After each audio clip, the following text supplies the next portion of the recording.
Assalamualaikum warahmatullahi wabarakatuh. Alhamdulillah wassalatu wassalamu ala Rasulillah wa ala alihi wa sahbihi wa mawala. Amma ba'du. Apa kabar teman-teman semuanya? Semoga diberikan kesehatan, kekuatan dalam beribadah selama bulan Ramadan. Baik teman-teman, selamat datang di podcast Ani Bros edisi terbaru Permata Penerang Ramadan bersama Tahulat. Insyaallah di program ini kita akan membahas seputar fenomena bulan Ramadan, pengetahuan-pengetahuan tentang bulan Ramadan yang tentunya akan menambah wawasan teman-teman sekalian dan semoga apa yang kita sampaikan nantinya bermanfaat tentunya. Sudah hadir bersama kita bintang tamu untuk episode pertama kali ini, yaitu rekan kami Al-Akh Zainal Fattah. Assalamualaikum, apa kabar Zainal Fattah? Waalaikumsalam warahmatullahi wabarakatuh. Alhamdulillah. Semuanya sekarang ke dalam keadaan sehat, alhamdulillah. Alhamdulillah. Baik, teman-teman. Tema yang akan kita angkat pada pembahasan kali ini adalah transformasi bulan Ramadan. Bagaimana sejarah perjalanan bulan Ramadan dari zaman Rasulullah, tabi'in, para salafun saleh hingga Ramadan yang kita alami di hari ini. Baik. Dahulu Ramadan itu di-branding oleh Rasulullah SAW sebagai bulan istighfar, bulan Al-Quran, bahkan Al-Quran juga mengatakan seperti itu. Kemudian bulan puasa tentunya bulan beramal kebaikan. Tapi akhir-akhir ini Ramadan seakan kehilangan esensi atau hakikatnya itu. Mungkin kita akan dengarkan penjelasan pada awalnya bagaimana sih Ramadan yang dialami oleh para salafun saleh pada zaman dahulu. Tafadhal.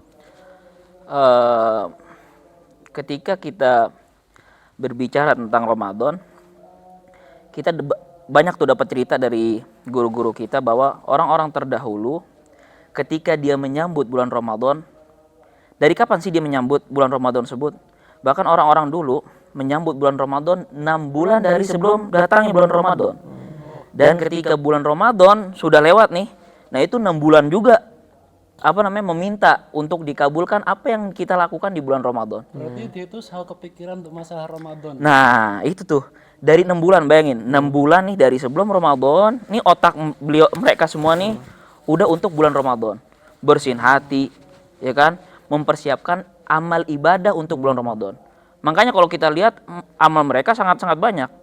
Hatam Quran sekian-sekian khatamat, begitu juga terus semangat dalam bulan taraweh, dalam melakukan sholat taraweh, dan masih banyak hal-hal yang lain. Memang kayak gitu perlu dipersiapkan Bang ya. Misal kita mau masuk bulan Ramadan, memang perlu dipersiapkan. Oh jelas, harus banget disiapin.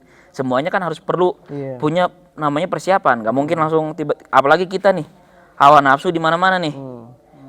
Setiap hari megang handphone, setiap hari ngelihat berita, otak kita di mana-mana nih. Jadi perlulah kita namanya untuk menghadapi bulan Ramadan ini perlu untuk persiapan benar-benar.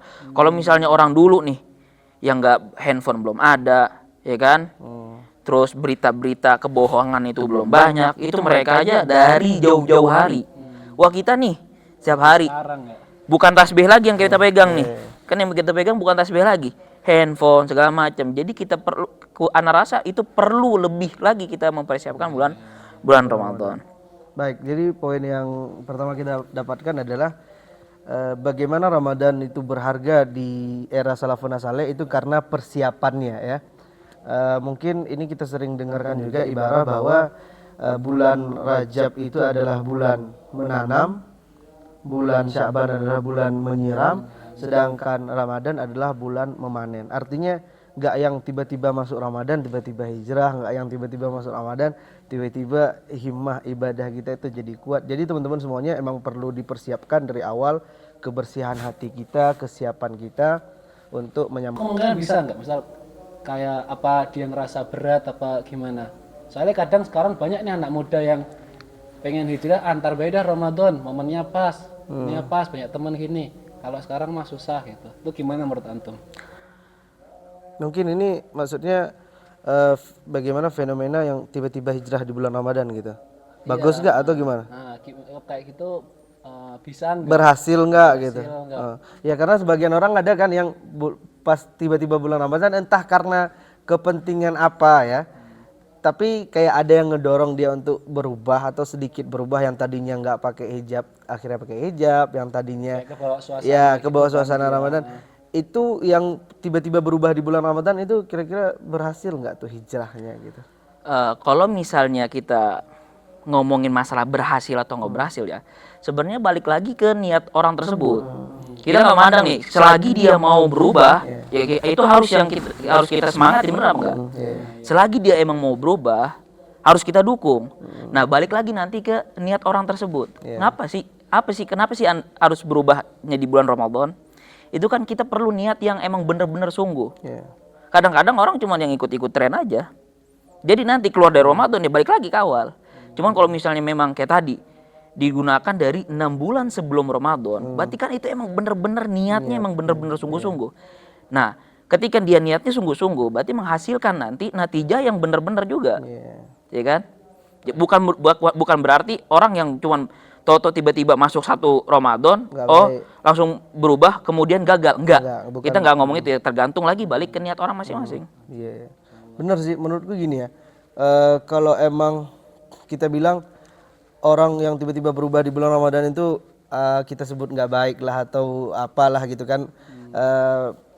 Mungkin kita harusnya lebih menyadari bahwa lebih buruk lagi orang yang ketika bulan Ramadan pun nggak berubah gitu. Jadi kita kapan mau berubah kalau di bulan Ramadan aja nggak gerak gitu.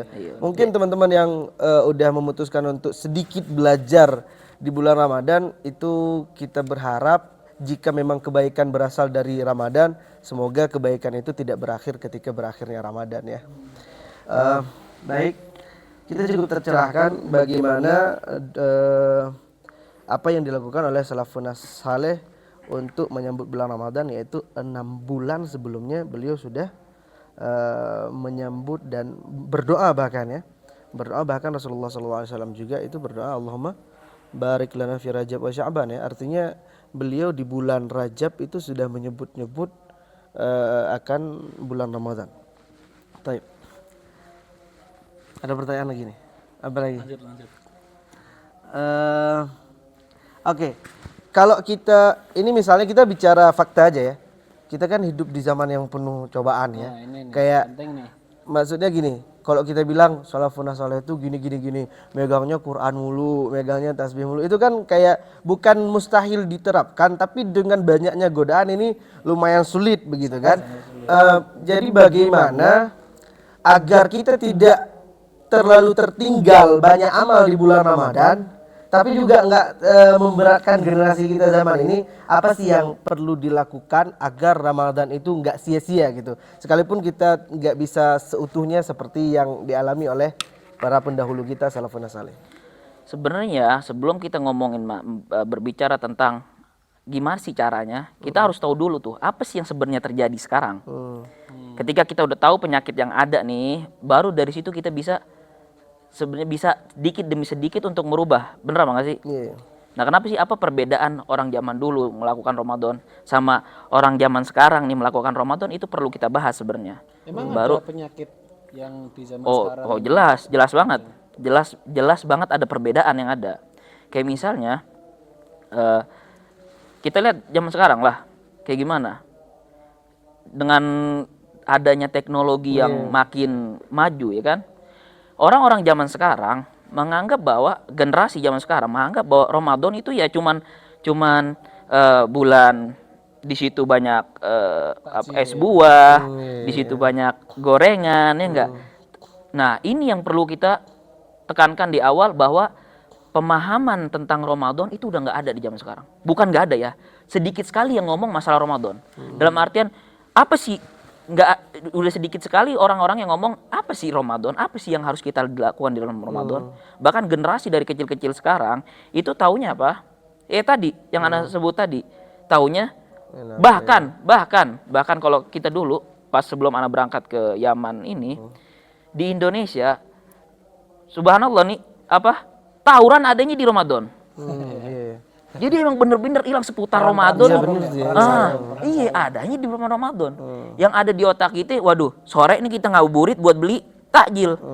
hilang namanya tadarus Quran. Malamnya petasan ya. Udah nggak mikir lagi apa namanya berapa kali kita khotam Al-Quran, berapa enggak, apa yang kita harus lakuin, apa sih yang harus kita perbaikin antara hubungan kita dengan Tuhan kita, itu udah nggak ada sama sekali. Nah ini perkara ini itu bersumber dari mana sih? Kalau misalnya Anda mau mengaitkan sebuah hadis Nabi nanti berkaitan dengan masalah ini.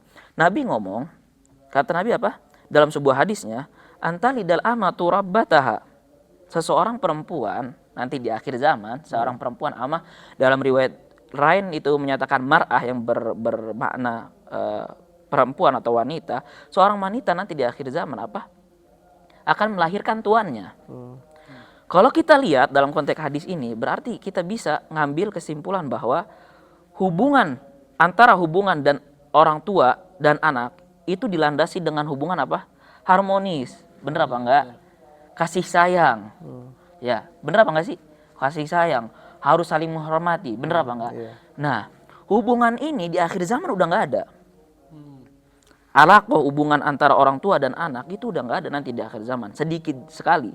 Nah, hubungan ini itu dilandasi dari keyakinan yang diambil dari yang didapat oleh anak tersebut. Jadi semakin kuat keyakinan seorang anak bahwa orang tua anak nih di atas, maksudnya yang harus kita hormati. Orang tua ini sesuatu yang agung dia.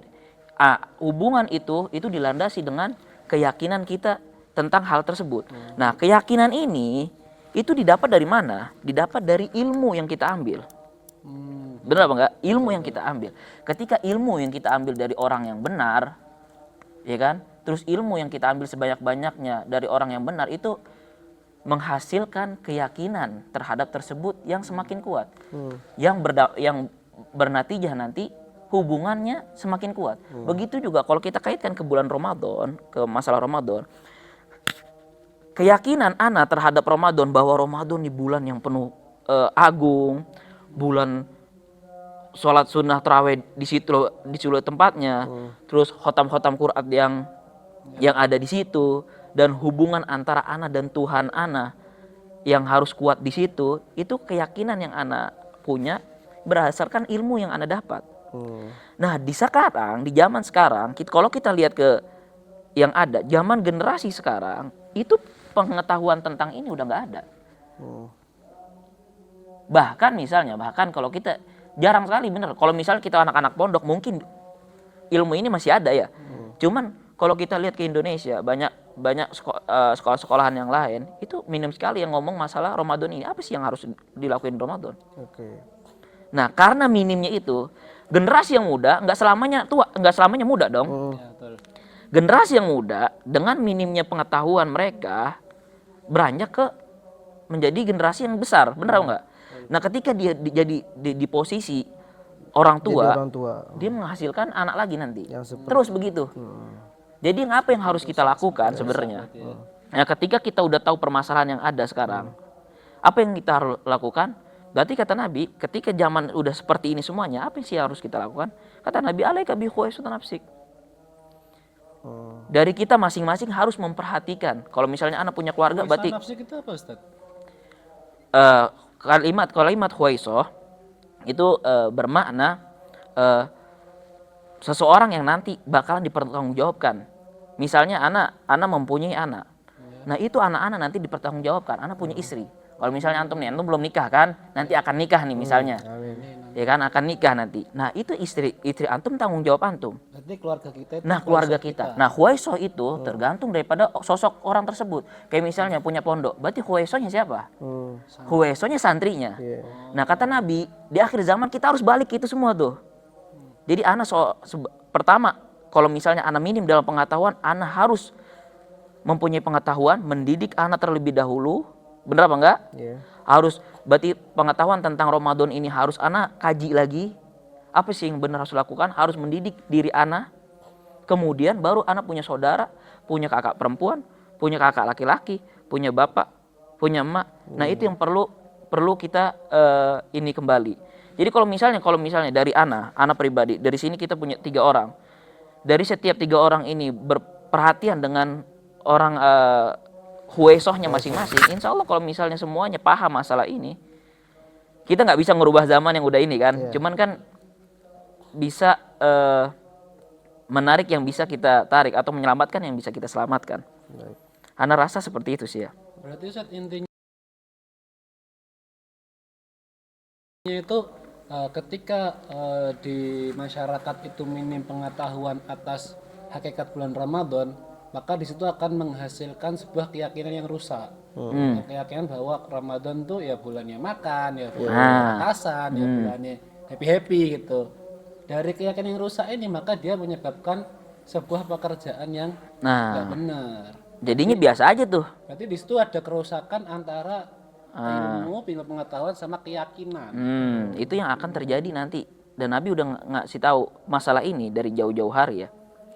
Masalah yang terjadi. Dan untuk misalnya, apakah kan berarti semua fenomena yang sekarang terjadi, apakah datang begitu saja tanpa ada sebab, ya kan? Kalau kita lihat lagi, kalau kita baca di kitab kita punya guru Habib Abu Bakar di Figil Mustajadat, bisa antum lihat-lihat lagi. Di situ Habib memberitahu kepada kita apa sih siasat dari musuh-musuh Islam atau orang-orang kafir dalam menghancurkan Islam. Di situ ada dikutip kalam daripada orang kafir tentang umat Islam. Apa yang dia katakan, bisa ini nanti antum lihat lagi di kitabnya. Mereka mengatakan apa? Kita harus menjauhkan umat Islam dari Al-Quran, dari bahasanya Al-Quran. Gimana caranya? Nah ini semua gimana? Dibuka madrasah yang baru, sekolah-sekolah baru, manhajnya udah nggak lagi dengan manhaj Islam. Dan kalau kita lihat pelajaran Al-Quran itu seminggu cuma sekali. Dan itu cuma baca tanpa dipelajari atau apa segala macam. Sekolah-sekolah. Nah, ini termasuk apa? Siasat mereka untuk melemahkan hubungan kita dengan kitab suci kita. Begitu juga melemahkan apa? Hubungan kita dengan bahasa Al-Quran. Itu bahasa Arab. Nah, ini kalau kita lihat lagi, pelemahan antara kita dan bahasa Al-Quran itu dimulai kapan? Ketika Turki itu dikuasai oleh Mustafa Atatürk di zamannya. Dengan jatuhnya Sultan Abdul Hamid Hassani dalam kerajaan mereka, naiklah nanti Mustafa Atatürk dan merubah semuanya. Termasuk apa? Adzan harus pakai bahasa Inggris. Nggak boleh pakai bahasa Arab loh, harus pakai bahasa Inggris. Di Turki itu ya? Iya, dan termasuk juga apa? Orang wanita nggak boleh pakai hijab. Padahal dulunya itu kan Turki kan kayak iya. Islam gitu. Nabi udah ngomong tuh. Nabi udah ngomong dari jauh-jauh hari, kata Nabi latun gadonna ural Islam urwah. Kata Nabi, dikit demi sedikit tuh ikat-ikatan Islam akan dicabut dikit demi sedikit. Dimulai dari apa? Dari hukum. Wa akhiru as-shalah. Pertama hukumnya dulu. Dengan apa? Dengan jatuhnya Sultan Abdul Hamid Hassani dari kekerajaannya. Sampai ke zaman Mustafa Atatürk yang merubah semua, bukan lagi kerajaan Islam. Di situ mulai itu. Di situ masuklah siasat-siasat orang kafir. Secara luas ya, dia jatuhin dulu nih kerajaannya nih. Islam udah nggak ada nama, udah kepecah-pecah. Dari situlah bisa masukin siasat-siasat yang lain. Pemikiran Nah, kayak gitu. Baik, berarti ada faktor eksternal juga ya. Artinya kita kaitkan dengan pembahasan kita kali ini yaitu Ramadan. Kenapa nilai Ramadan begitu luntur di hati generasi-generasi Muslim saat ini?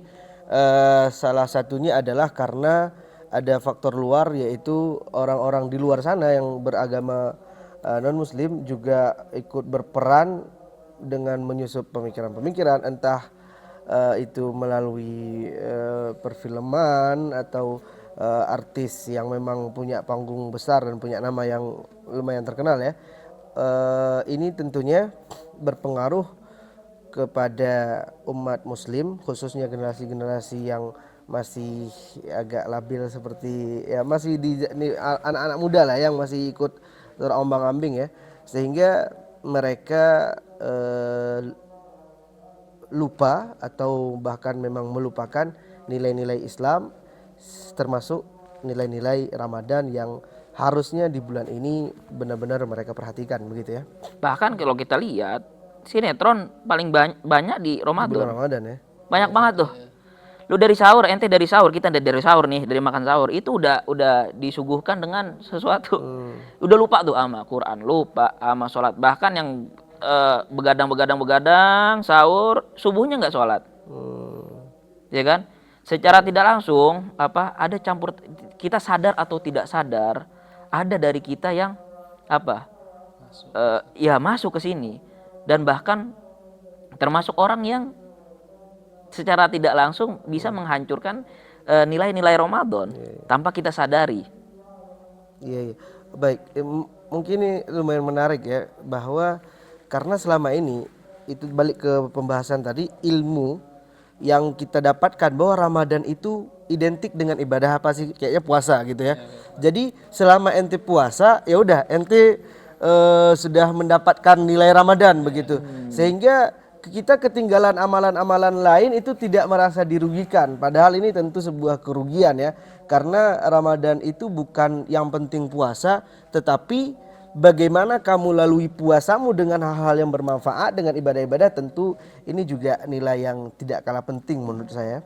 Sehingga kita pernah dengar guru kita Said Alwi bin Habib Abu Bakar Masyhur, beliau katakan ketika orang mengatakan dia kehilangan memori masa lalu tentang bulan Ramadan. Misalnya anak-anak zaman sekarang kan kita ngomong kayak, kok Ramadan gak seasik dulu ya gitu. Ramadan dulu tuh gini bla bla bla gitu. Mungkin dia ngomong gitu karena mengkaitkan Ramadan dengan hal-hal yang sebenarnya gak Ramadan banget gitu. Kayak misalnya dia mengkaitkan Ramadan dengan nongkrong malam gitu, sekarang nggak bisa keluar lagi, atau dengan berbuka ya bukber gitu, hal-hal yang sebenarnya nggak terlalu Ramadan banget lah. Bukan berarti nggak boleh ya, artinya sebenarnya kita nggak pernah kehilangan nilai-nilai Ramadan teman-teman. Jadi Al-Quran ya masih tetap ada, ibadah-ibadah lain tarawih tetap jalan, artinya hakikat-hakikat Ramadan yang Allah turunkan, yang Nabi ajarkan hingga saat ini masih ada. Tapi yang kita kehilangan adalah mungkin hal-hal yang tadinya yang kita anggap itu Ramadan, padahal nggak terlalu berkaitan dengan Ramadan ya, begitu. Kalau kita lihat lagi sih ya, kalau kita seperti yang kita ketahui, Ramadan itu kan terbagi menjadi 3 kan. Awalnya minggu 10 hari pertama itu rahmah, yang kedua maghfirah, yang ketiga itqu minan nar. Nah, kita nggak bisa mendapatkan ini semua kecuali dengan dengan menjadikan ibadah kita benar-benar pertama mujahadah dalam ibadah, benar apa enggak? Niat yang benar-benar kokoh, benar apa enggak? Sedekah yang banyak, silaturahmi, ini semua yang akan kita bisa mendapatkan 3 dari derajat yang Allah akan berikan. Begitu juga kalau kita lihat ke sebuah hadis tentang masalah kata Nabi, kalau misalnya siapa yang bisa siapa dari kalian yang punya modal untuk menikahlah, benar apa enggak? Kalau misalnya ente nggak bisa, apa yang harus Nabi sebutkan? Suruh puasa. Benar apa enggak? Karena itu termasuk dari tameng ya. Kalau kita lihat kalimat puasa di situ, itu bukan cuman menahan perut kita dari makan atau minum. Kalau kita balikan lagi ke kalimat puasa, artinya kan menahan.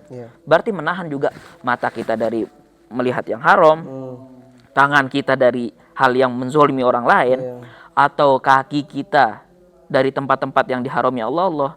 Dan begitu ya kuping kita nih, ya kan, dari mendengar-dengar hal yang diharamkan. Puasa gibah, gibahin orang, zolimin orang, matanya jelalatan. Ya gimana mau? Nah, dengan cara menahan ini semua, baru kita bisa mendapatkan namanya rahmat Allah, maghfirah dari Allah. Yang ketiga itqu minan nar. Baik, teman-teman, ini kita udah ngobrol selama 25 menit ya. Udah gak berasa, alhamdulillah. Tapi kita mungkin bisa tanyakan pertanyaan terakhir mungkin dari saya. Nanti kalau Mas Bam mau nambah gak apa-apa. Yaitu di bulan Ramadan ini tolong dijawab dengan singkat mungkin ya, agar kita juga teredukasi semuanya. Di bulan Ramadan ini kita semuanya disibukkan kadang dengan hal-hal yang kadang-kadang nggak penting-penting banget gitu ya. Di luar sana mungkin teman-teman yang di luar dunia pesantren entah sibuk dengan main game lah, entah sibuk dengan ya berbagai macam kesibukan lah gitu ya. Yang penting dia puasa udah kayak kita katakan tadi. Dan kita harus akui juga bahwa di dunia pesantren pun kadang-kadang kita masih disibukkan dengan hal-hal yang mungkin bukan seperti itu, tapi sepertinya ini tidak layak disibukkan di bulan yang mulia ini gitu loh. Kayak katakanlah misalnya persoalan yang lumayan sensitif ya, masalah perbedaan rakaat salat tarawih itu kayak dari sebelum Ramadan kemana gitu loh. Maksud saya gini, kalau kita emang bener-bener pengen cari tahu, harusnya kan bisa cari tahu dari sebelum Ramadan ya. Tapi kok tiba-tiba pas masuk malam 1 Ramadan tiba-tiba rame masalah gitu. Harusnya kalau ente pengen tahu dari sebelumnya cari tahu gitu. Dan kayak gitu tuh Bang, itu bukan sekarang doang Bang, itu dari dulu ya. Gitu terus gitu terus setiap Ramadan lah gitu. Setiap Ramadan masalah itu lagi gitu. Mungkin pertanyaannya bagaimana nih agar kita santri pada khususnya tidak disibukkan dengan hal-hal yang seperti ini gitu. Masalah 8 rakaat atau 20 rakaat. Itu kan perdebatan yang nggak ada habisnya. Ini bawa dalil, ini juga Dan bawa ini setahu dalil. tahu nih. Ya. Sekarang ada nih, tahun depan ada lagi. Ada terus. Tahun depan lagi ada lagi permasalahan nih. Kalau kita lihat 8 rakaat atau 20 rakaat, emang ulama ada ikhtilaf dalam perbedaan 8 atau 2. 20. Kita 8 atau 20. Kita tidak memandang yang ana mau bahas di sini, kita nggak memandang itu perkara ini bisa dibalik lagi ke ahlinya. Ulama-ulama. Cuman yang kita harus bahas di sini ketika permasalahan ini kan ijtihad. 8 atau 20, bener apa enggak? Ini ijtihad. Yang kita harus tekankan di sini apaan? Ketika permasalahan ijtihad ini itu menimbulkan apa? Menimbulkan apaan? Ta'assub dalam satu sama kita. Ta'assub apa itu? Fanatik. Pokoknya yang bener ana. Kita merasa kita paling benar. Yang bener ana, yang ente enggak. Atau yang ente ngomong lah, yang bener 8 rakaat, yang 20 salah. Bid'ah, segala macam, segala macam. Ketika ikhtilaf itu kita jadikan perselisihan, itu yang masalah. Itu yang menjadi masalah. Kalau sekedar perbedaan pendapat doang itu Bukankah ikhtilaf rahmah? Berarti dari ikhtilaf jadi khilaf apa gimana nih? Nah, enggak bagusnya. Ikhtilaf ada, bener apa enggak? Iya. Iya kan? Ikhtilaf kata Nabi rahmah. Cuman ketika ikhtilaf ini naik derajatnya ke siraat wan nizaat, disalahgunakan jadi bahan perkelahiran, sampai-sampai ada sebagian dari kita menganggap musuh ana nih bukan orang kafir. Ya ente yang ngomong 8 loh. Iya. Jadi musuh ana nih sesama kita sendiri, sama-sama Islam. Bener apa enggak? Ada sebagian kita seperti itu. Jadi nggak ada harmonisnya lagi nih. Jangan seakan-akan sama orang kafir kita hidup ini biasa-biasa aja. Oh ini musuh ana nih. Begitu juga dari kubu sono seperti ini. Udah. Semua yang kita sibukin setiap tahun ini udah. Oh fulan salah pokoknya. Enggak, kita yang bener. Atau yang sono enggak, kita yang bener doang, yang lain salah. Nah ini nih masalah yang terjadi di umat Islam. Bahkan kita secara tidak langsung bener masuk ke perangkapnya orang-orang kafir. Karena kita lihat kitab-kitab Habib itu jelasin termasuk daripada perangkapnya orang kafir apaan? Itu disebutkan dengan perkara-perkara ikhtilafat seperti ini. Kata orang kafir, gimana kita caranya buat menghancurkan Islam? Gimana sih cara kita bisa menghancurkan Islam? Gimana caranya? Pertama, dipecah belah, baru kita bisa bisa inin Islam. Udah diadu segala macam. Iya. Kayak misalnya kata Nabi kan tadi latun godona yang akhirnya as-shalah. Kalau kita lihat kata Habib di kitab Syedul Habib disebutin perkara sholat ini itu kita udah temuin bahkan ikatan Islam nih yang sholat itu bakal dicabut. Di zaman misalnya dulu kata Syedul Habib kita temuin di zaman komunis kita nggak boleh sama sekali sholat. Kita nggak boleh sama sekali sholat. Dan marhalah yang kedua kata Syedul Habib itu ketika sholat ini dijadikan masalah khilafat, seperti khilaf, seperti kayak misalnya, oh ngapain ente sholat di belakang penyembah kuburan?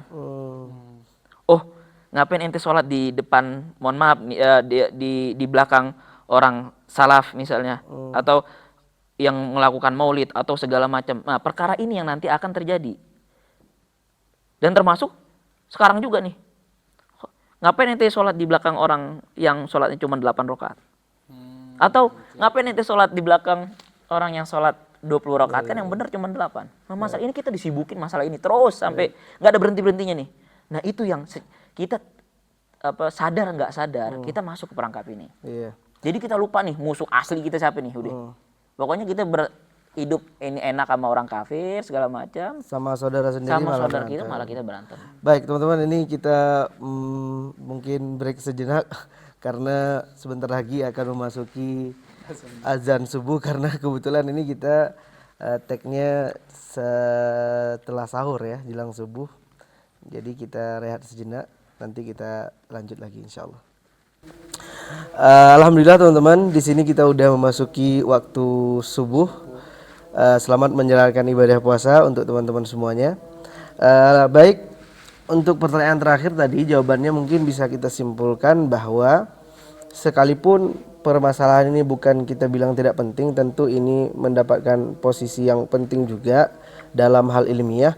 Namun Ramadan tentu bukan bulan yang harusnya kita disibukkan dengan hal-hal yang seperti ini gitu ya. Seperti yang kita sampaikan di awal, kalau emang benar-benar pengen bahas, ada waktu sebelum bulan Ramadan begitu ya.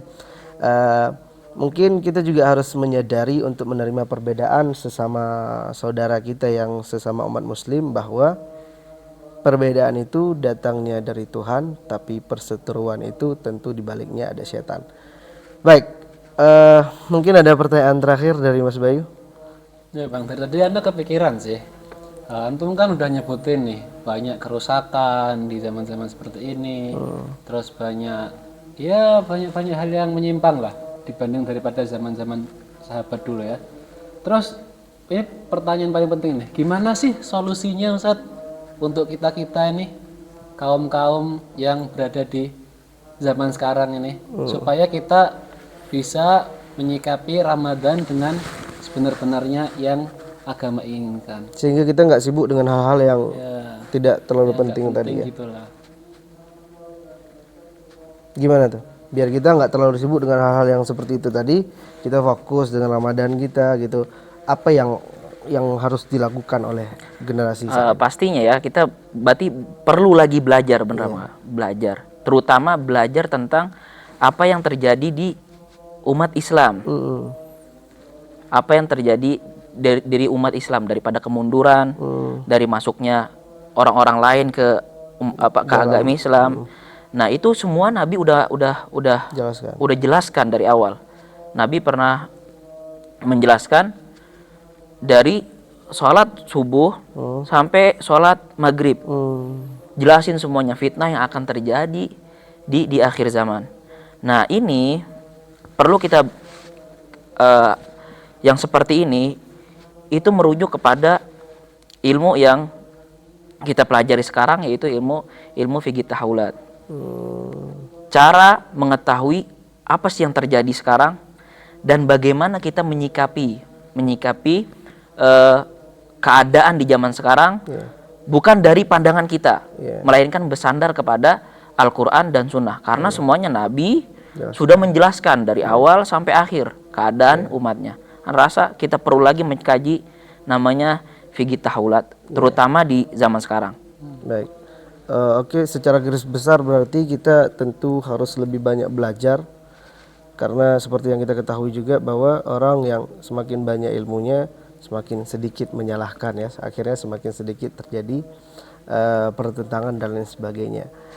Adapun ilmu yang dikemukakan tadi mungkin bisa dipelajari, didalami lagi, yaitu ilmu fikih tahawulat yang secara garis besar membahas tentang perubahan-perubahan, kerusakan-kerusakan yang terjadi di dalam agama kita, begitu ya? Iya. Kalau kita lihat lagi, berarti ada sebagian orang menyatakan ente nih, kalam ente nih semuanya nakut-nakutin. Oh. Oh, bakal terjadi gini, terjadi gini, terjadi gini, terjadi gini. Anak katakan kalam Nabi nggak ada menakut-nakutin. Oh. Nabi cuma memberi peringatan. Iya. Seperti mana misalnya orang pramugari. Kata pramugari, ketika ada nanti seperti ini, apa yang harus kita lakukan? Begitu juga Nabi ngomong. Iya, iya. Bahwa nanti akan terjadi seperti ini loh yang harus ente lakukan.